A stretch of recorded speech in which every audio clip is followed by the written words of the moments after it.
Bonsoir à tous et bienvenue pour cette célébration écuménique de la Passion de notre Seigneur.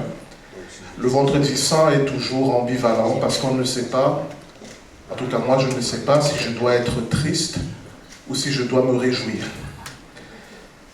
Est-ce que je dois être triste de ce que le Fils de Dieu, qui a prêché l'amour, l'accueil, le pardon, a été torturé et crucifié? Ou est-ce que je dois me réjouir avec le prophète Ésaïe, dans Ésaïe 53, qui dit à propos du Messie, « C'est pour nos péchés qu'il a été percé, c'est pour nos fautes qu'il a été brisé. » Est-ce que je dois me réjouir de ce que le châtiment que je méritais, le Christ l'a pris à ma place? Est-ce qu'en ce Vendredi Saint, je dois être triste de ce que l'humanité a montré le pire de son visage en faisant souffrir le Fils de Dieu? Ou est-ce que je dois me réjouir de ce que Dieu m'a tellement aimé qu'il a donné son Fils pour que j'aie la vie? Alors je n'ai pas la réponse. Et c'est ça en fait le mystère du Vendredi Saint. À la fois on dit à Dieu merci, mais à la fois on dit à Dieu comment une telle chose a pu être possible. Alors je ne sais pas de quel côté vous allez pencher, peut-être des deux, mais en tout cas nous pouvons être sûrs que la passion de notre Seigneur, il ne l'a pas fait par accident. Ce n'est pas un accident, ce n'est pas un échec, c'est une démonstration d'amour, un amour qui va jusqu'au bout. Alors l'Église protestante unie de la Vallée de l'Orge est heureuse de vous accueillir pour ce temps de prière, ce temps aussi de méditation, ce temps d'écoute, ce temps de questionnement, ce temps d'attente avant la bonne nouvelle de Pâques. Que le Seigneur nous donne par son esprit de méditer la joie de l'être humain sauvé et la souffrance de Dieu qu'il a subie par amour. Nous allons entrer dans ce temps en écoutant Gethsemane du groupe Glorious. On avait prévu au départ de projeter les paroles, mais on s'est dit finalement, on va écouter, on va méditer et on va entrer ainsi dans cette célébration.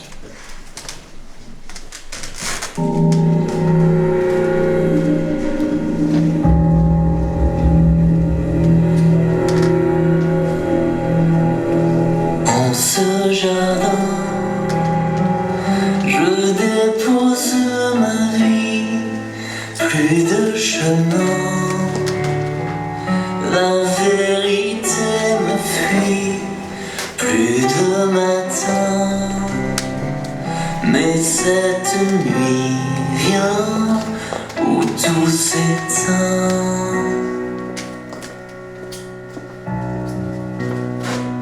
Perlant mon cœur, goutte de sang et d'eau, cette douleur, la peine et mon fardeau, quelle froideur dans cette angoisse, dans cette peur.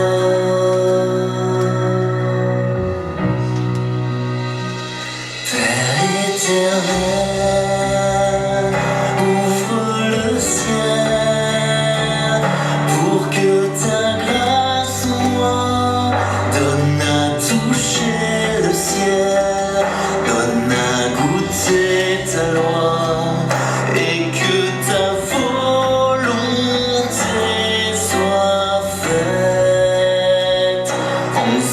jardin, je n'ai plus rien que le fardeau du monde. Mon Dieu, et si je tombe, que deviendra demain? Mais que ta volonté soit faite en ce jardin.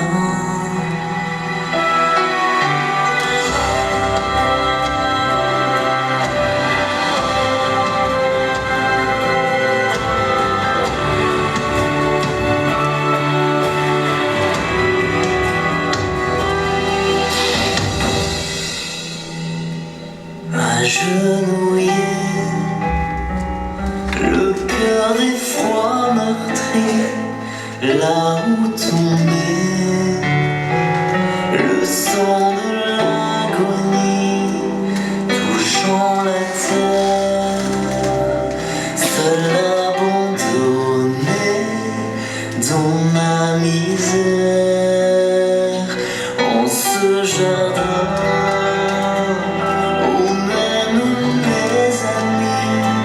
Lâchant ma main, un homme trahi, et dans mon cœur, Adjet Zemani, vit le Seigneur.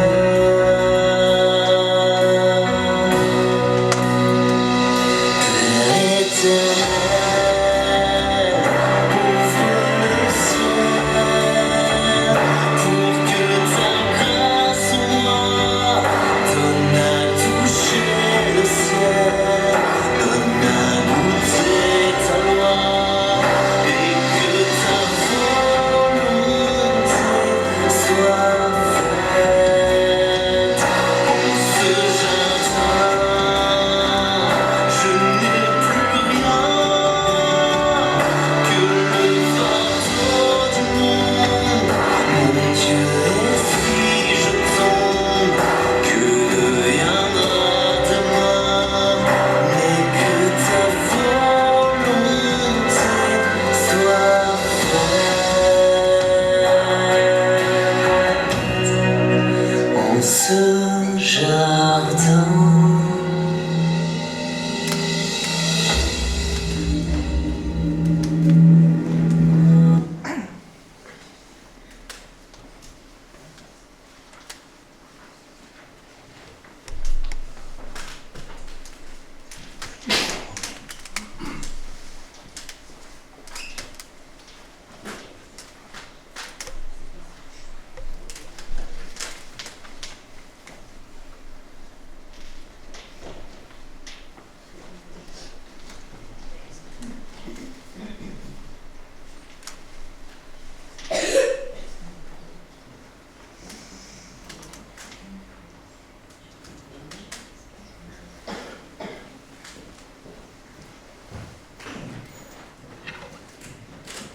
Alors on aura besoin de quelqu'un pour conduire ce chant, Mystère du Calvaire, pour entonner, pour conduire l'assemblée dans ce cantique.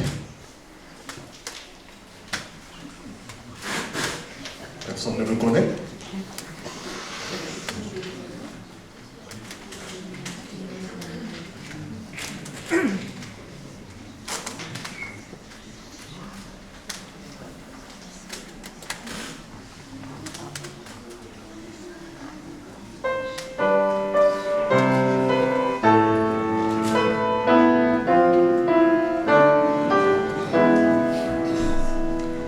Mystère du Calvaire.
Nous allons entrer dans un temps de lecture et d'écoute de la Passion de notre Seigneur.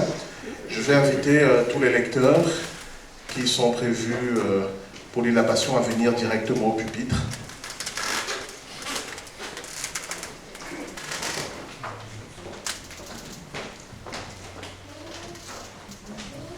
Et entre les lectures, l'Assemblée sera invitée à proclamer des versets du psaume 22. Tout sera indiqué sur l'écran.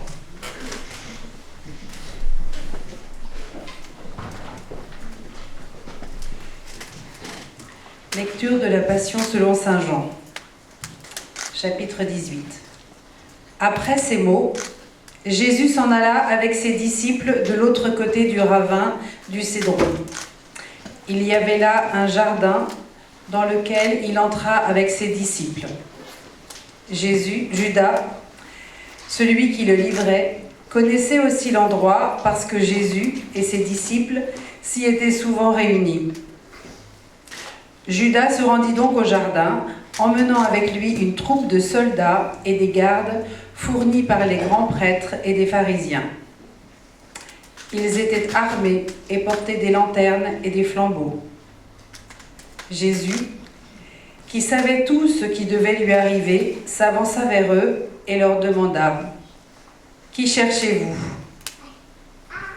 Ils lui répondirent : « Jésus de Nazareth. » Jésus leur dit : « C'est moi. » Et Judas, celui qui le leur livrait, se tenait là avec eux. Lorsque Jésus déclara « C'est moi », ils reculèrent et tombèrent à terre. Jésus leur demanda de nouveau : « Qui cherchez-vous » Ils répétèrent : « Jésus de Nazareth. » Jésus reprit : « Je vous l'ai déjà dit, c'est moi.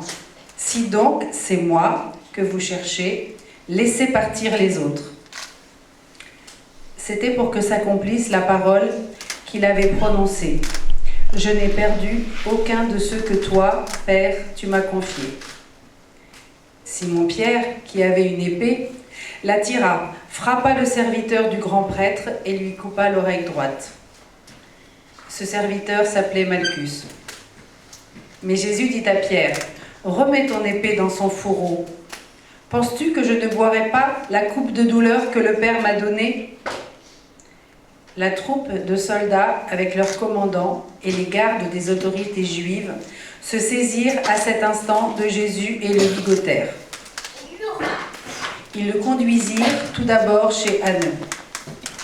Celui-ci était le beau-père de Caïphe, qui était grand prêtre cette année-là. Or, c'est Caïphe qui avait donné ce conseil aux autorités juives. Il vaut mieux qu'une seule personne meure pour le peuple.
autre disciple suivait Jésus.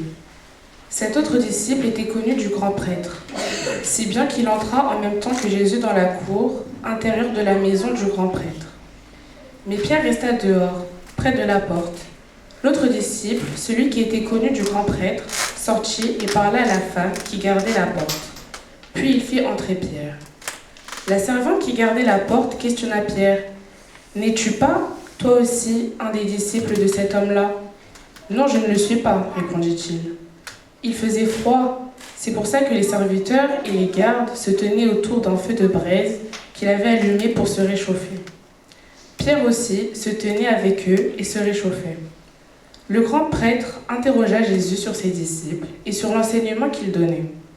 Jésus lui répondit, « J'ai parlé ouvertement au monde, j'ai toujours enseigné dans les synagogues et dans les temples, où tous les Juifs se rassemblent. Je n'ai rien dit en cachette. » « Pourquoi m'interroges-tu » demanda ceux qui ont entendu ce que je leur ai dit. Eux savent ce que j'ai dit. À ces mots, un des gardes qui se trouvait là donna une gifle à Jésus en disant « Est-ce ainsi que tu réponds au grand prêtre ?» Jésus répliqua « Si j'ai dit quelque chose de mal, montre-nous en quoi. Mais si ce que j'ai dit est juste, pourquoi me frappes-tu » Anne envoya toujours ligoter à Caïphe, le grand prêtre. Pendant ce temps, Simon-Pierre était là, en train de se réchauffer. On s'adressa à lui. « N'es-tu pas, toi aussi, un de ses disciples ?» Mais Pierre le nia en disant « Non, je ne le suis pas. » L'un des serviteurs du grand prêtre, qui était de la famille de celui à qui Pierre avait occupé l'oreille, lui dit « Est-ce que je ne t'ai pas vu avec lui dans le jardin ?» Mais Pierre le nia de nouveau. Aussitôt, un coq chanta.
Puis, on emmène Jésus de chez Caïphe au palais du gouverneur romain.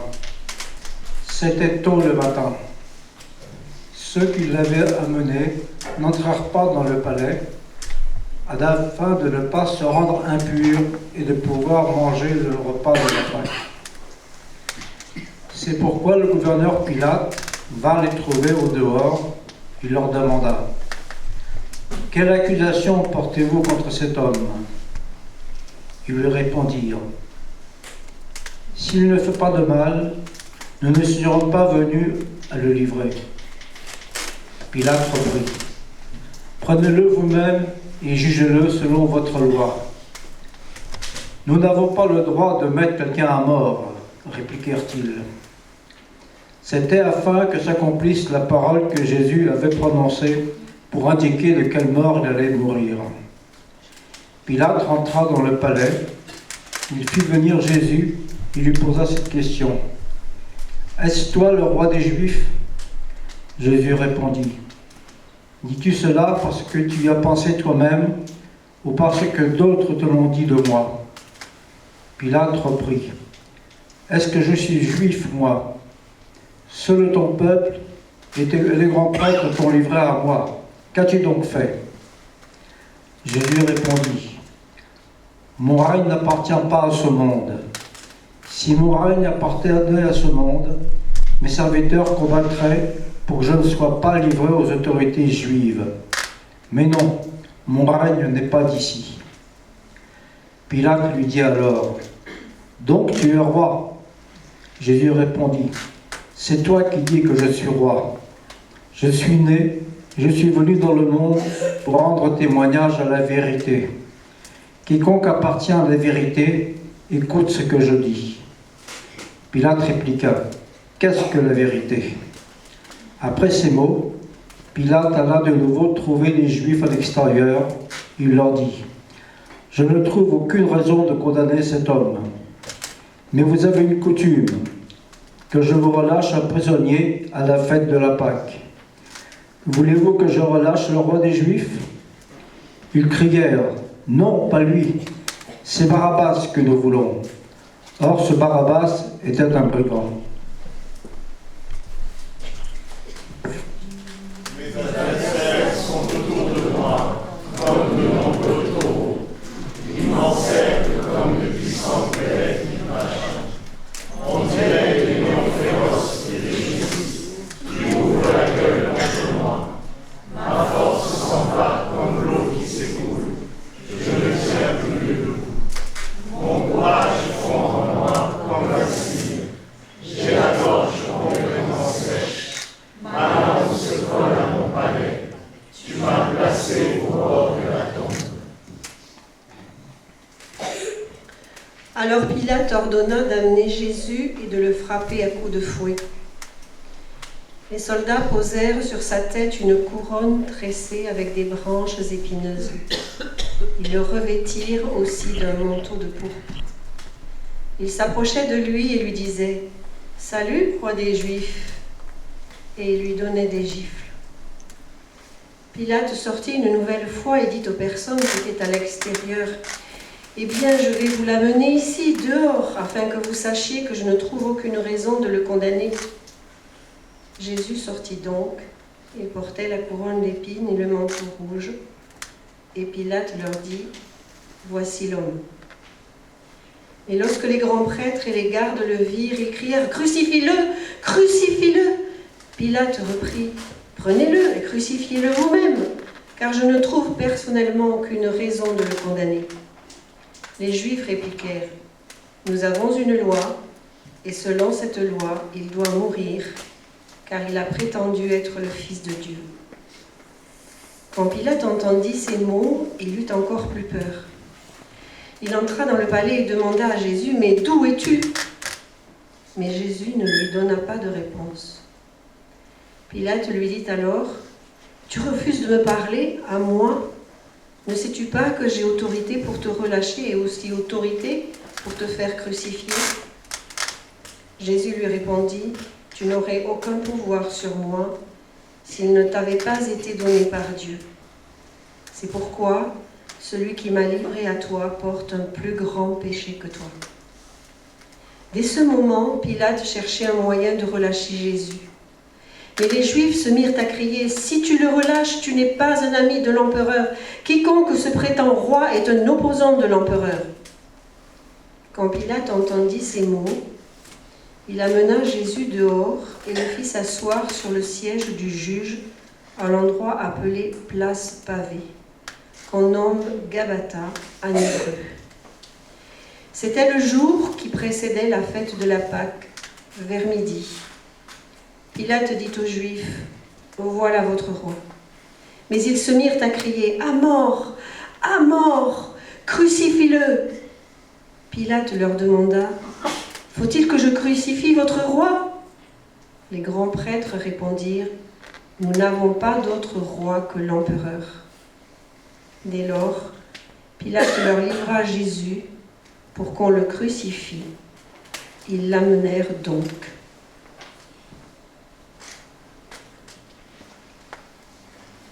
Une bande de malfaiteurs m'encercle.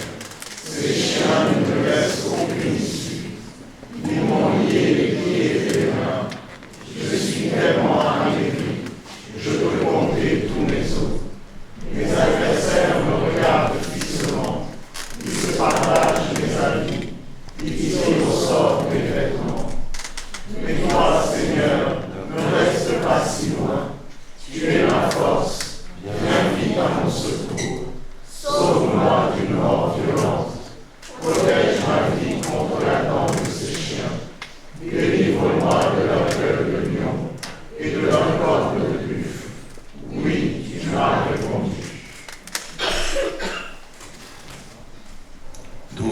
donjon, et c'est la suite du chapitre 19.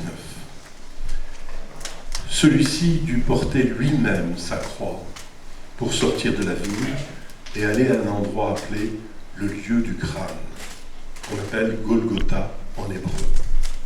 C'est là qu'ils crucifièrent Jésus et 2 autres avec lui, un de chaque côté de Jésus, qui se trouvait ainsi au milieu. Pilate écrivit un écriteau qu'il fit mettre sur la croix. On y lisait « Jésus de Nazareth, le roi des Juifs ». Beaucoup de Juifs lurent cet écriteau, car l'endroit où l'on avait mis Jésus en croix était près de la ville, et l'inscription était en hébreu, en latin et en grec. Les grands prêtres juifs dirent à Pilate « N'écris pas le roi des Juifs, mais plutôt cet homme a dit « Je suis le roi des Juifs ». Pilate répliqua « C'est ce que j'ai écrit, reste écrit ». Quand les soldats eurent mis Jésus en croix, ils prirent ses vêtements et les divisèrent en 4 parts, un pour chaque soldat. Ils prirent aussi sa tunique, qui était sans couture, tissée en une seule pièce, du haut en bas. Les soldats se dirent les uns les autres, « Ne déchirons pas cette tunique, mais tirons au sort pour savoir à qui elle appartiendra. » C'était pour que s'accomplisse ce que dit l'Écriture. Ils se sont partagés mes habits, et ils ont tiré au sort mes vêtements. Voilà ce que dirent les soldats. Près de la croix de Jésus se tenait sa mère, la sœur de sa mère, Marie, la femme de Clopas, et Marie de Magdala. Quand Jésus vit sa mère, et auprès d'elle le disciple qu'il aimait, il dit à sa mère, « Voici ton fils ». Puis il dit aux disciples, « Voici ta mère ». Et à partir de cette heure-là, le disciple l'a pris chez lui. Après cela, Jésus savait que maintenant tout était achevé. Et pour que l'écriture soit accomplie, il dit « J'ai soif ». Il y avait là un vase plein de vin aigre. Les soldats trempèrent une éponge dans du vin aigre, la fixèrent à une branche d'hysope et l'approchèrent de la bouche de Jésus. Jésus prit le vin aigre, puis il dit « Tout est achevé ». Il baissa la tête et rendit l'esprit.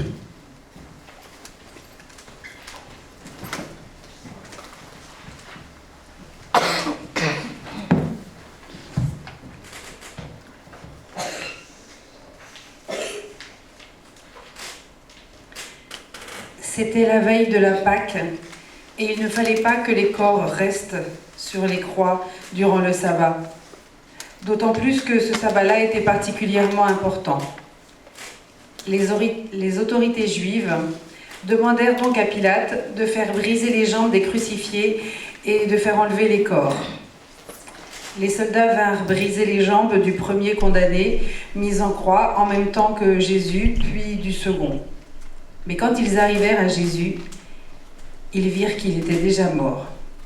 Ils ne lui brisèrent donc pas les jambes. Mais un des soldats lui perça le côté avec sa lance, et aussitôt il en sortit du sang et de l'eau.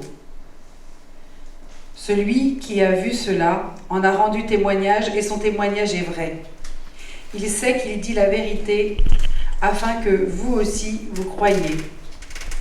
Car tout cela est arrivé pour que s'accomplisse l'Écriture, on ne lui brisera aucun os. Et un autre texte dit encore, ils regarderont à celui qu'ils ont transpercé. Après cela, Joseph d'Arimathie, qui était un disciple de Jésus, mais en secret, parce qu'il avait peur des autorités juives, demanda l'autorisation à Pilate d'enlever le corps de Jésus. Et Pilate le lui permit. Joseph vint donc enlever le corps de Jésus. Nicodème, celui qui auparavant était allé trouver Jésus pendant la nuit, vint aussi et apporta environ 30 kilos d'un mélange de myrrhe et d'aloès. Tous deux prirent le corps de Jésus et l'enveloppèrent de bandes de lin en y mettant les huiles parfumées, comme les Juifs ont coutume de le faire pour ensevelir leurs morts. À l'endroit où l'on avait crucifié Jésus, il y avait un jardin. Et dans ce jardin, il y avait un tombeau, neuf, dans lequel on n'avait jamais déposé personne. Comme c'était la veille de la Pâque et que le tombeau était tout proche, ils y déposèrent Jésus.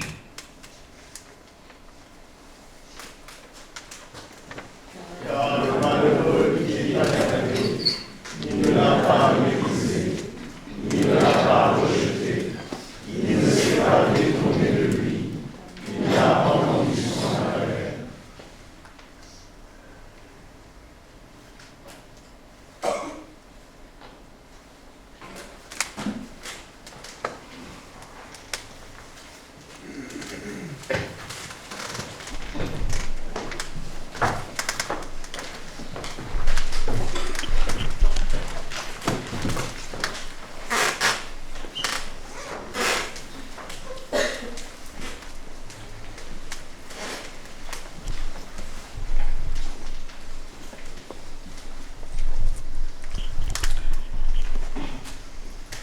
Nous sommes rassemblés au cœur de cet événement qu'on a lu, qu'on relit chaque année et que j'espère que vous lisez régulièrement aussi dans les évangiles. Cet événement le plus paradoxal pour l'histoire de l'humanité. Un moment saturé d'injustice où la lumière semble s'éteindre sous le poids de la trahison, de l'injustice, de l'insulte. Nous venons juste d'écouter le récit de la Passion dans l'évangile de Jean. Et dans ce tumulte, il y a une silhouette, à part Jésus, qui, il me semble, nous ressemble plus que les autres. Et j'aimerais vous parler de cette silhouette, celle de Simon, de Pierre. On voit Simon, Pierre, renier le Christ à 3 fois. On connaît, on sait. C'était même annoncé avant par Jésus, et Pierre refusait de le croire. De là où on se trouve, et 2000 ans après, il est facile de condamner Pierre. Et il est si tentant de nous distancer de lui, pour nous rassurer sur notre propre foi, peut-être. Je ne suis pas comme lui. Mais qu'a-t-il fait ? Pourtant, si nous regardons honnêtement dans l'évangile, qui est à ce moment-là aussi comme un miroir,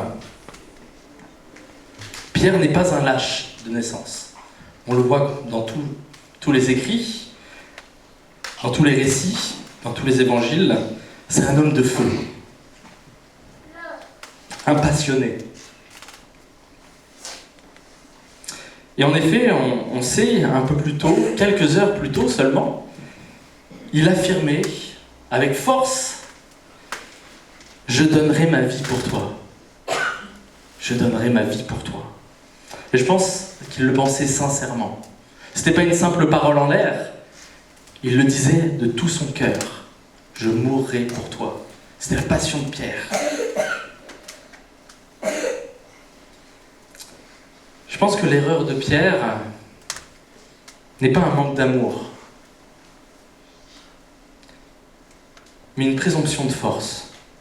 Il pensait que sa volonté suffirait à suivre le Christ jusqu'à la mort. Et on le voit, on l'a lu, au milieu de cette cour du grand prêtre, dans le froid de la nuit, Pierre est confronté à la réalité de sa propre peur. Et on voit là, 3 fois, la question tombe. 3 fois, le déni jaillit. Non pas par haine de Jésus, on le sait, mais par instinct de survie. Sommes-nous si différents ? sommes-nous si différents? Combien de fois, peut-être, dans nos milieux professionnels, sociaux ou même familiaux, avons-nous préféré le silence ou le compromis plutôt que d'assumer notre attachement radical à Christ, la radicalité de l'Évangile, par peur peut-être d'être jugé ou exclu?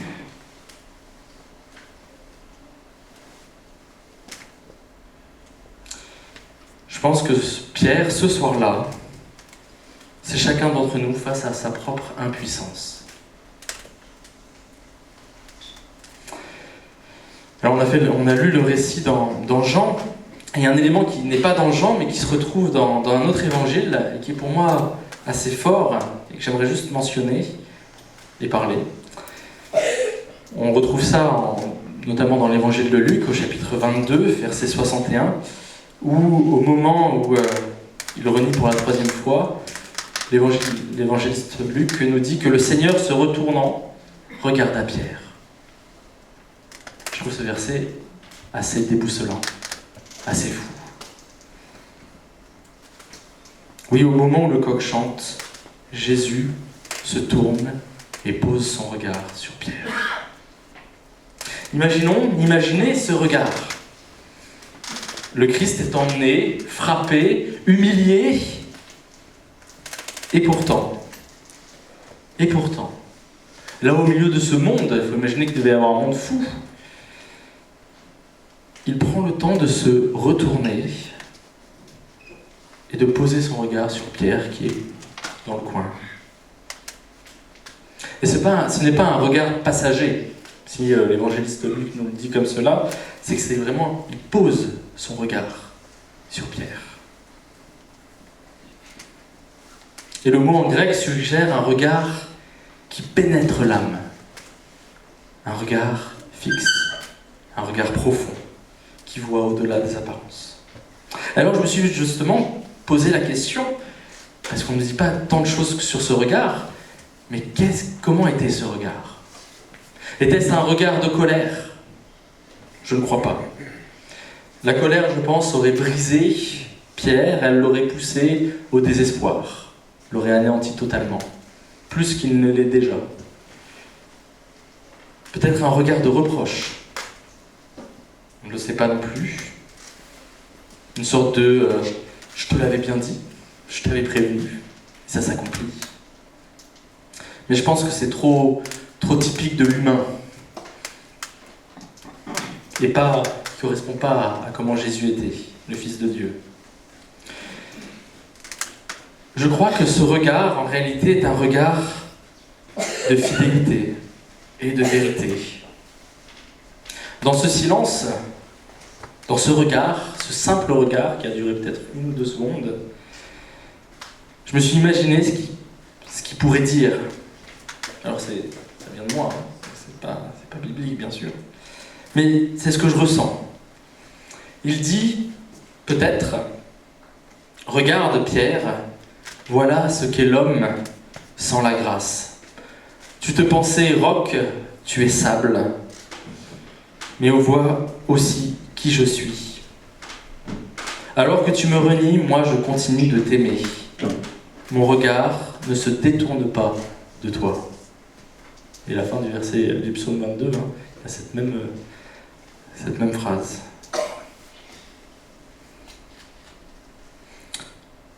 Il y a une nuance à bien comprendre, je pense, c'est Jésus ne regarde pas là le péché de Pierre. Il regarde Pierre dans son péché. Il y a vraiment une nuance. Et il le regarde non pas pour l'enfoncer, mais je pense pour l'en sortir. Il ne voit pas simplement le traître du moment, il voit peut-être l'apôtre qu'il deviendra, l'apôtre témoin de cette passion, l'apôtre témoin de la grâce.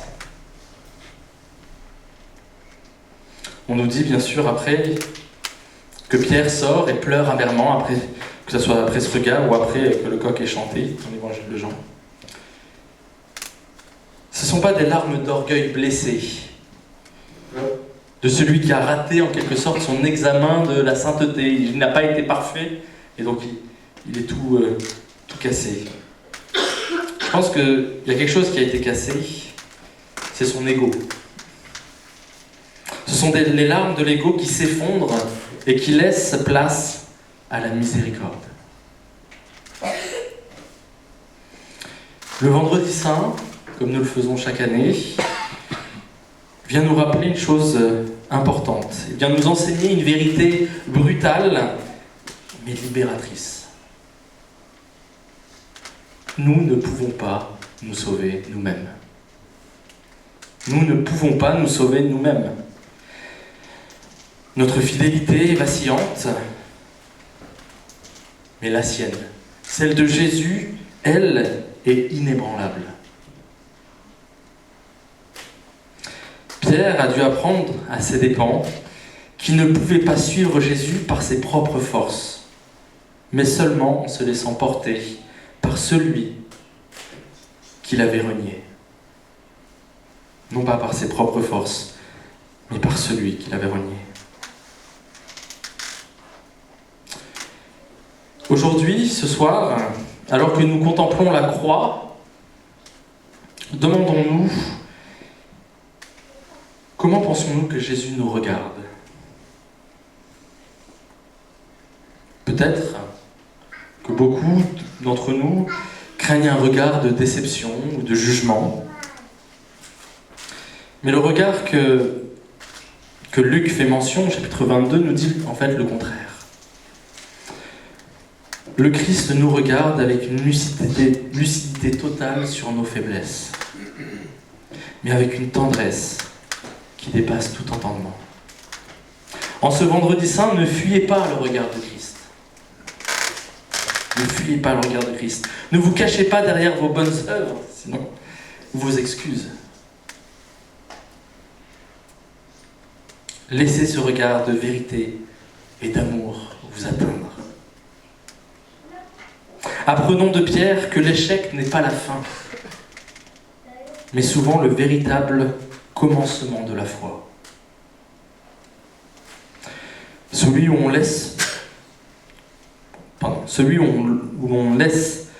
on cesse de compter sur soi pour enfin compter sur Dieu seul. Pour compter sur Dieu seul et non sur nos propres forces, non nos propres pensées. Le coq a chanté pour Pierre, annonçant la fin de ses illusions. Pour nous aussi, que ce chant soit l'aube d'une humilité nouvelle. Car c'est précisément pour ce Pierre tremblant et pour chacun de nous que le Christ gravit maintenant le calvaire. Oui, faisons tomber notre ego et laissons l'humilité prendre le dessus. N'ayez crainte du regard de Christ. Le regard de Christ sur vous est plein d'amour. Et il est allé jusqu'au bout. Pour vous. Pour nous.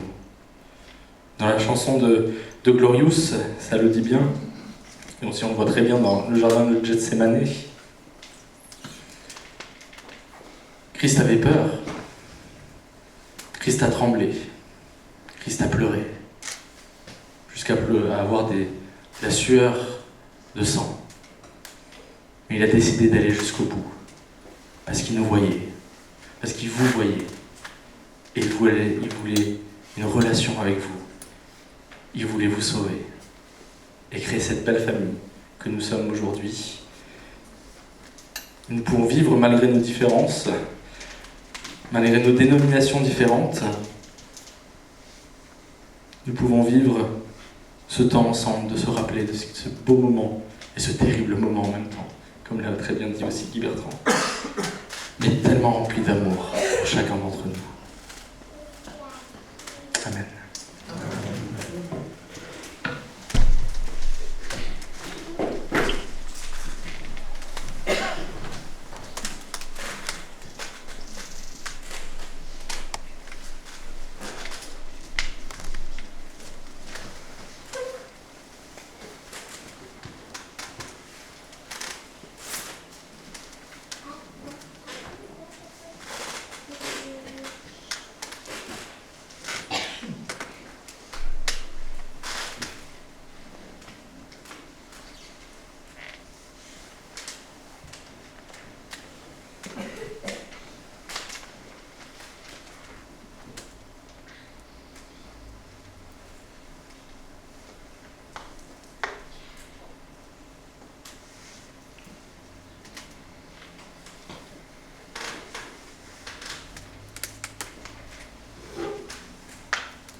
tout à l'heure, je vais appeler tous ceux qui ont préparé ces prières à venir au pupitre.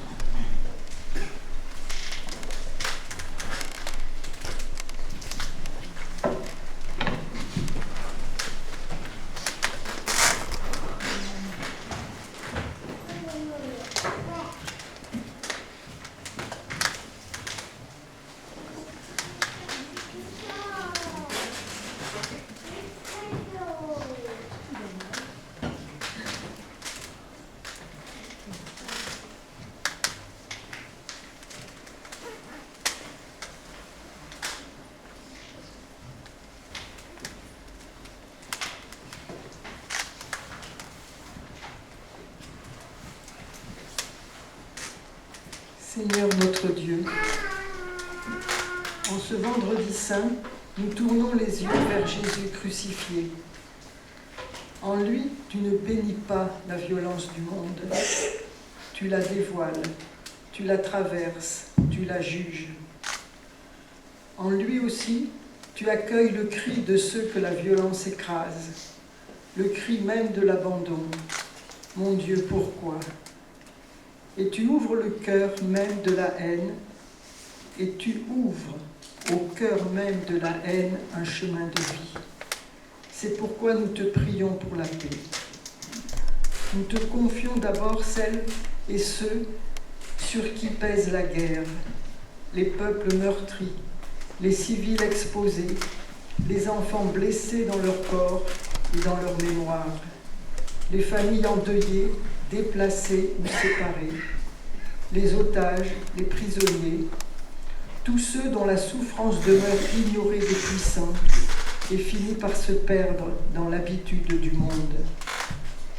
Sois leur refuge quand toute protection a cédé, leur force quand la résistance s'épuise, leur espérance quand l'espoir même semble mentir. Soutiens ceux qui secourent, ceux qui soignent, ceux qui recueillent, ceux qui protègent au péril de leur propre vie. Nous te prions aussi pour les responsables des nations, pour ceux qui détiennent le pouvoir des armes, pour ceux qui négocient, décident ou commandent. Arrache-les à l'ivresse de la force, au mensonge de propagande, à l'endurcissement des intérêts, à l'aveuglement de l'orgueil. Donne-leur le courage de la vérité, le sens de la justice et la volonté de rechercher une paix qui ne soit ni capitulation devant le mal, ni simple suspension de la violence, mais œuvre de droit, de protection et de reconnaissance mutuelle. Nous te prions encore pour ceux dont le cœur est envahi par la haine, par l'esprit de vengeance, par le mépris de l'autre, là où l'homme s'enferme dans la destruction, viens ouvrir un chemin de conversion. Là où le frère devient ennemi, viens rappeler que nul n'est hors de portée de ta miséricorde et de ton jugement. Nous te prions pour ton Église. Garde-la de parler de paix à bon marché, de penser la blessure de ton peuple en disant « paix, paix » alors qu'il n'y a pas de paix. Empêche-la de consoler sans vérité, de réconcilier sans justice, de pardonner en parole en laissant les victimes seules avec leur douleur. Apprends-lui à demeurer près de la croix, à porter avec fidélité la plainte des humiliés, à résister à l'indifférence et à servir humblement, mais réellement, tout ce qui relève déjà de ton royaume. Seigneur Jésus-Christ, toi qui as prié pour ceux qui te crucifiaient, sans jamais appeler le mal bien, toi qui as porté la souffrance des innocents et brisé le cercle de la vengeance, fais de nous des artisans de cette paix que le monde ne peut ni produire par lui-même, ni détruire tout à fait. Que ton esprit travaille nos paroles, nos choix et nos œuvres, afin que là où règne la peur, la brutalité et la discorde, se lèvent déjà les signes de ta justice et de ta paix, même quand nos yeux ne les voient pas encore et que la nuit du monde semble l'emporter. Amen. Amen.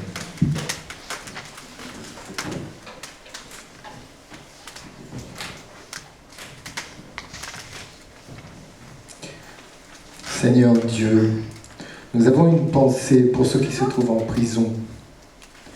Nous te prions pour le ministère des aumôniers.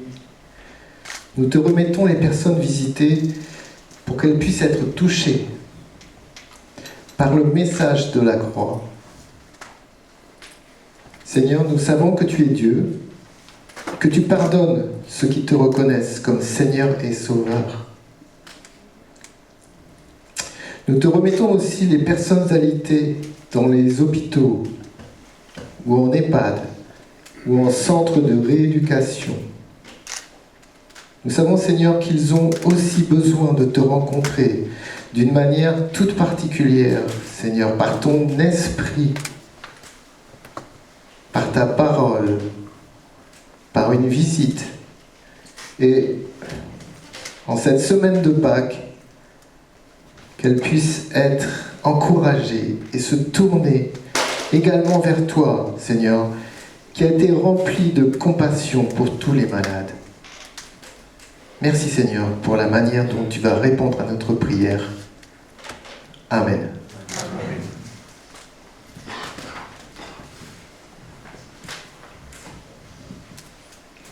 Seigneur, en ce jour où ton Fils a connu la soif et l'abandon, nous te confions nos frères et sœurs démunis qui portent aujourd'hui le poids de la faim et de la précarité. Accorde-nous de ne pas détourner notre regard de leur souffrance, mais de devenir les instruments de ta providence par des gestes concrets de partage et de justice.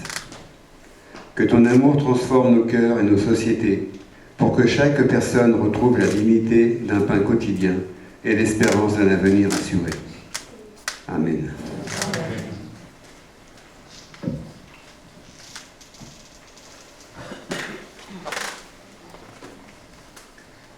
Ta parole est une lampe devant mes pas, une lumière qui éclaire ma route. Aujourd'hui, des personnes nouvelles répondent à ton appel, Seigneur, au cœur de leur vie, de leur questionnement. Nous t'en rendons grâce. À la veille de célébrer la Pâque de ton Fils, nous te confions toutes celles et tous ceux qui vont être plongés dans la mort et la résurrection du Christ par le baptême. Que ta parole soit pour elles et pour eux une lumière qui les guide tout au long de leur vie. À leur tour, qu'elles deviennent et qu'ils deviennent levain dans nos communautés pour donner un souffle nouveau en Église et des témoins modestes de ton amour pour nous dans toute leur vie. Amen.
Fils de Dieu, je crois en toi.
D'un bout à l'autre du monde, la violence vient nier notre fraternité. Et pourtant, nous continuons à oser croire que nous sommes tous enfants d'un même Père.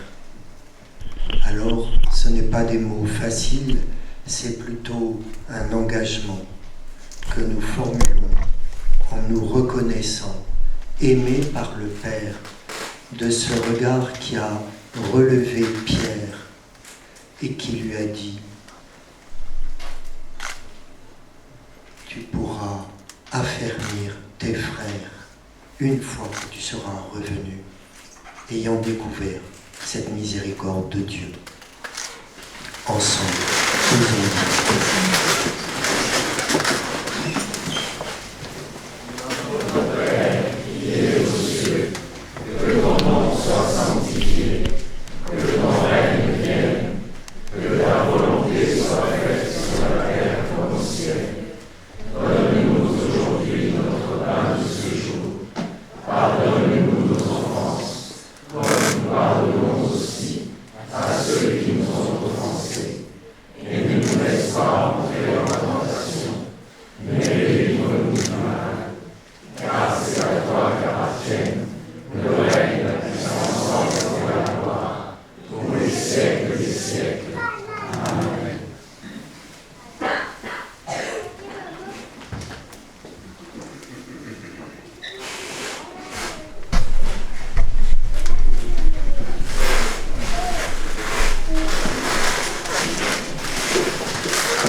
Alors on m'a demandé d'annoncer l'offrande.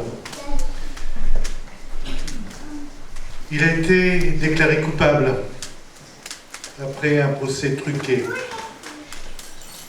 Il a été torturé. Il a été condamné à mort. Ce n'est pas le Christ. C'est un des 4 Iraniens pour lesquels l'action des chrétiens pour l'abolition de la torture a demandé à ceux qui sont à la CAT, qui la soutiennent, d'agir hier. Depuis plus de 50 ans, les yeux fixés sur le Christ. L'Acate agit contre la torture. La torture, c'est cette négation totale de la dignité de l'homme. Elle se souvient aussi des mots du Christ sur la croix. « Père, pardonne-leur, ils ne savent pas ce qu'ils font. » Elle se souvient de ces mots en priant pour les grands prêtres, les Pilates de maintenant. Alors, merci de donner pour que l'Acate puisse poursuivre sa mission.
Je propose de prier pour mettre cette offrande au Seigneur. Car nous te prions pour que, à travers cette offrande, l'œuvre de l'Acate puisse continuer à interpeller, bien sûr, l'Église, mais aussi les citoyens et surtout les puissants, pour mettre fin aux situations d'injustice et de souffrance. Nous te demandons, Seigneur, de donner à l'Acate la sagesse et le discernement dans l'utilisation de cet argent, pour qu'à travers cela, ton nom soit glorifié. Amen. Amen. Chers amis, chers frères et sœurs en Christ, nous arrivons à la fin de cette cérémonie. Dans les années 30, il y a eu un réveil dans les églises réformées de la Drôme, et les pasteurs qui œuvraient là-bas avaient une publication qui s'appelait « Le matin vient ». Le matin vient. Et c'était pour une manière de dire que, quels que soient les temps sombres par lesquels nous passons, puisque nous croyons en un Dieu d'amour, un Dieu juste, un Dieu fidèle, eh bien, le matin finit par revenir. En ce temps du Vendredi Saint, je pense que la plupart d'entre nous ne sont pas indifférents à l'état de notre monde. Et bien souvent, nous sommes tentés de désespérer ou d'avoir peur comme le reste du monde. N'oublions pas que le Christ a dit à propos des chrétiens de son Église, « Vous êtes la lumière du monde, vous êtes le sel de la terre. » Le monde compte sur nous pour dire que le matin revient toujours. Alors, dans l'attente de ce jour de Pâques, ne perdons pas espoir. Comme Benjamin nous l'a rappelé, Dieu nous regarde, le Christ nous regarde, mais pas un regard inquisiteur, mais un regard d'amour, un regard d'encouragement. Le matin vient, le matin de Pâques arrive pour notre monde aussi. Amen. Alors, je vais vous inviter à vous lever pour chanter tous unis dans l'esprit.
Pour terminer, quelques petites annonces.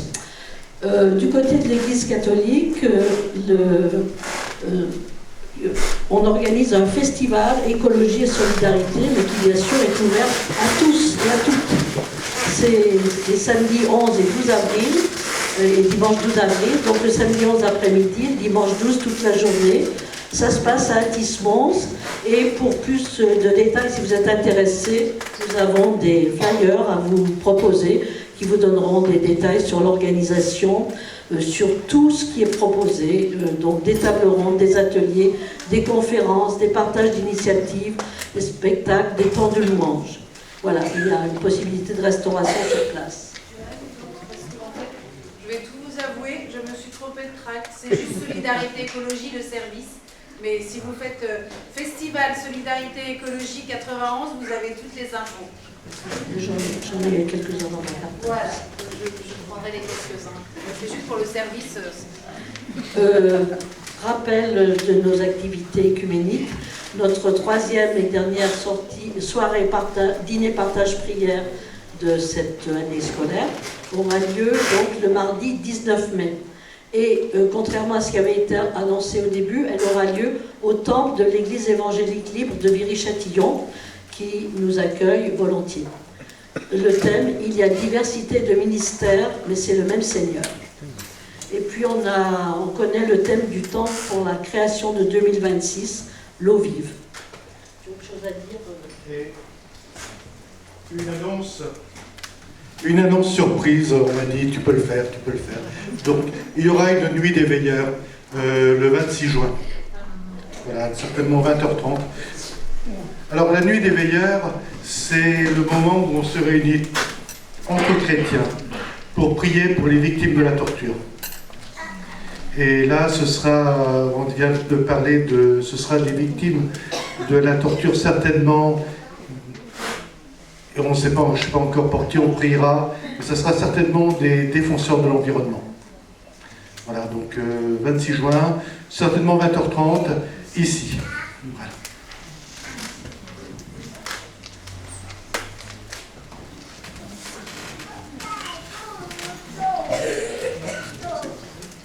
Voilà, nous sommes arrivés à la fin de cette célébration et nous allons continuer dans ce temps de Pâques.